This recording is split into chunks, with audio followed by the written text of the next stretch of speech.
What's up, team? Can you tell that I miss baseball? I mean, we're in the off season right now, and I am ready to get the ball rolling, pun intended. I am ready for high school baseball. I'm ready for college baseball. I'm ready for it all. And in today's video, we're going to be talking about the college baseball recruiting goals going into this new year. Whether you're a freshman, you're a sophomore, you're a junior, you're a senior, we're going to cover them all to give you some goals to shoot for, some plans to go after. So if you get anything from this video, please smash that like button, that thumbs up, and subscribe to my channel. I put out a weekly video on recruiting and how to just get better on and off the field. And if you have any questions or comments, please comment down below. If you want me to cover anything at all, please comment down below. I'll make sure that I get to them. A lot of these topics that I cover is from you all, and I would love to hear from you whether you have any comments at all. So let's get into the video. All right, team, we're going to start with freshman year and then work our way up, as I mentioned. And I have parents call me all the time telling me that their son is a freshman and they would like to learn more about the recruiting process, or they have no idea what to be doing in the recruiting process or when to start the recruiting process. And that is totally fine. That is totally normal. Why would you? Nobody really tells you about this, at least the correct way to go about this recruiting process. And I say, hold the phone, okay? Call me in a year, so when we sophomore year, and we can go over the strategic things to be doing, because that is when it matters. Freshman year, honestly, I tell people, do not start the recruiting process freshman year. You don't need to be worried about the recruiting process freshman year. You don't need to worried about colleges. You don't need to be worried about college coaches or college baseball programs. All you need to be focused on is getting acclimated with your high school. Okay, and that is high school as far as academics, and also your high school team, whether that's baseball, if you're playing other sports, which is totally fine, by the way. You can be a multi-sport athlete. Usually that's very attractive to college coaches. I hear this all the time. Should I just be focused on baseball? No, you can play other sports. It's actually a good thing to give yourself a little bit of a break from baseball or whatever sport you're playing, okay? But the number one thing that you can be focused on from an athletic side is development. This needs to be the number one thing going through high school, is development, working on your skill set, okay? Skill set at your particular position, whether that's pitching, infield, outfield, catcher, third base. What skill set are these college coaches looking for? And you need to be improving those skill sets at your particular position, and of course hitting, etc. Get a good trainer, get a good coach that knows what he's doing, whether he's been at the college level, professional level, or just a good high school baseball coach. They're out there. They definitely are. There's definitely bad ones. There's definitely good ones. So focus on development.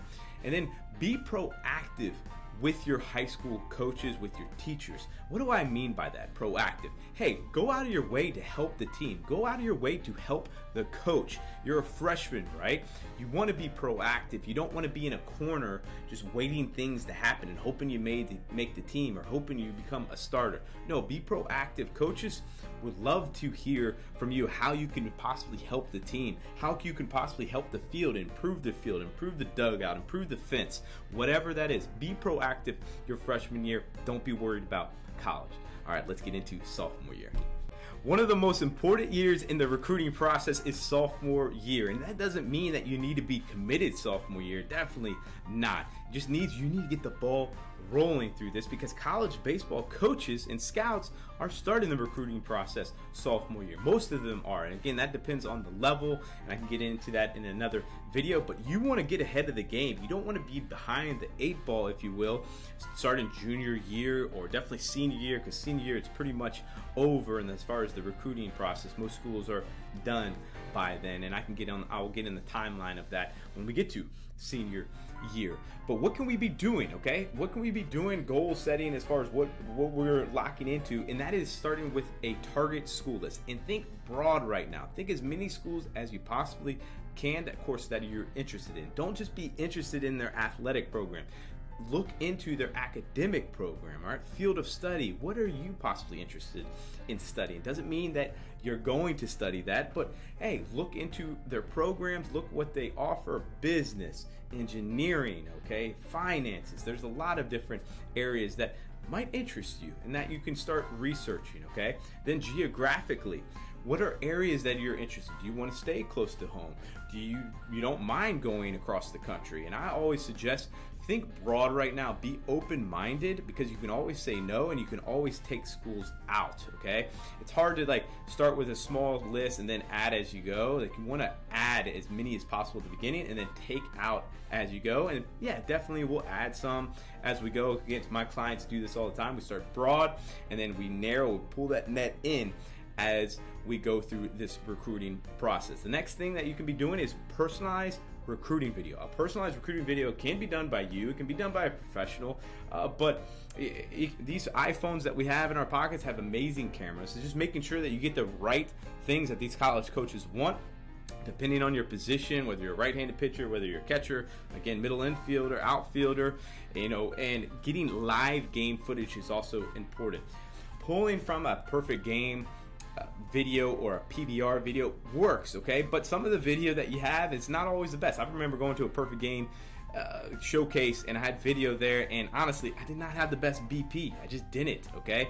And I didn't want to use that BP, and you don't want to use that BP. You don't want to use bad footage of you. You don't want to use footage of you rolling over a ball. You don't want to use footage of you striking out or walking somebody. Think of your video as your digital resume. Super important. We want to show and highlight your best self. So we want to make sure we do that. Get somebody to evaluate you and help you through this process, because you're biased, and that's totally fine. I'm biased too. Everybody's biased to themselves. But get somebody to help you with that if you can, because we want to make sure you're highlighting yourself the best possible way. Then decide if summer baseball is a right fit for you, because it's not for everybody. If you're not on one of the top 1 or 2 teams, it might not be a good fit for you. Now, if you're going for developmental reasons, you're not going for recruiting reasons, that's totally okay. You definitely want to be playing games in development. Remember, I said development needs to be the foundation of everything, okay? We need to be getting better on the mound or at the plate or at your particular position. How do we do that? We need to be playing games. Of course, we need to be practicing. We need to be training. We need to be doing our own work. So if you're going for summer ball for development, definitely. But if you're going for recruiting, make sure to know, like, are you going to events where college coaches are going to be? And you know this, you're going to know it. And you might have done something in the past after freshman year, the summer after freshman year. Were there any college coaches around? Okay? And talk to parents that have done these organizations. Is it beneficial in recruiting? There's some that are good out there, and there are a lot that are bad that just don't get in front of college coaches unless you're the top 1 or 2 teams. College coaches are going to see those teams. And this is important going through this, especially sophomore year. Then there's communicating. Okay, communicating with college coaches. Now the thing is, some will be ready to communicate with college coaches, meaning you should be reaching out, or some should wait a little bit, okay? For example, I wasn't communicating with college coaches sophomore year because I just wasn't ready physically, skill set wise. You don't want to reach out to college coaches if you're not quite ready. Okay, if you're not quite ready, doesn't mean you shouldn't be starting the recruiting process and doing everything that we've talked to this point, but you want to make sure that you're ready. So if they ask for certain things or video, that you can give it and provide it to them, and that you're ready. But if you're not ready, and say you're looking to throw, you're a right-handed pitcher. This is just an example. You're a right-handed pitcher, and you throw 80 miles an hour. Okay, and you're a sophomore, and you're looking for a high Division I school. Probably not a good idea to send that video, okay? These guys are looking 86, 87 plus, definitely, depending on the school, and some are looking 90 plus. Probably not a good idea to send that video yet, okay? I want to see that jump, especially if you're a sophomore. Let's get into junior year. This is an exciting year. This is where things happen because you've set yourself up for success sophomore and freshman year with development, starting your development all the way through this process. But again, setting yourself up for success sophomore year. And now you're getting recruited, you get an offer, and then you commit. This is where the bulk of commitments happen at the next levels, whether it's Division I and even some Division II. Division III happen also junior year into senior year. We'll get into that here in a minute. But a good goal is to have a commitment sometime during your junior year or the summer after your junior year. That is a good goal to have. So what can we be doing? Okay, updating our school list, updating the schools that are recruiting your position, updating the schools that you're interested in, updating the schools that you have not heard back from, okay, or you haven't got interest from. That's going to happen. That is a part of this recruiting process, is people saying no, we're not interested. Sometimes A no, it means it's dead silence, okay, guys? So if you're reaching out, I've seen this a lot over the years, is a student athlete reach out to a Vanderbilt or a Florida or a Texas or UCLA, some of the top programs in the country, and you're just not getting any attention. You're not getting any interest. We need to reevaluate where we're sending our communication, okay? We need to reevaluate the levels that we're going after to see, hey, who is communicating with us? Which level are we getting? Whether that's Division One, because there's tiers in Division One. There's the top tier, the Power Fives. There's also mid-majors. There's lower Division Ones.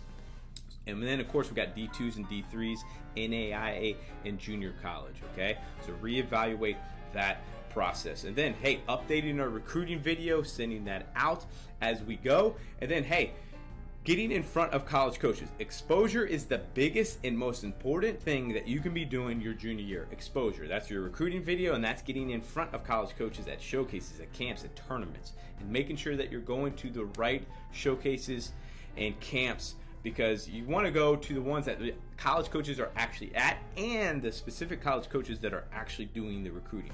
There's some college coaches out there that just, they don't really have that much involvement in recruiting, okay, and that is the volunteer.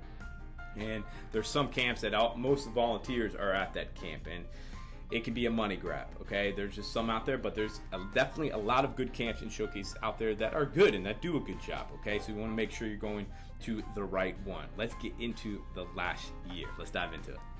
This is crunch time here. We are in late August, early September, starting your senior year, and we only have a few more months left of recruiting for the next level. And some schools, some Division 1 schools are already done. Of course, those Floridas and Vanderbilts, they're pretty much done to this point. There's some Division 1s that are still recruiting through this. High academic schools and other mid-majors, lower Division 1 schools are still recruiting, but there's also a lot done.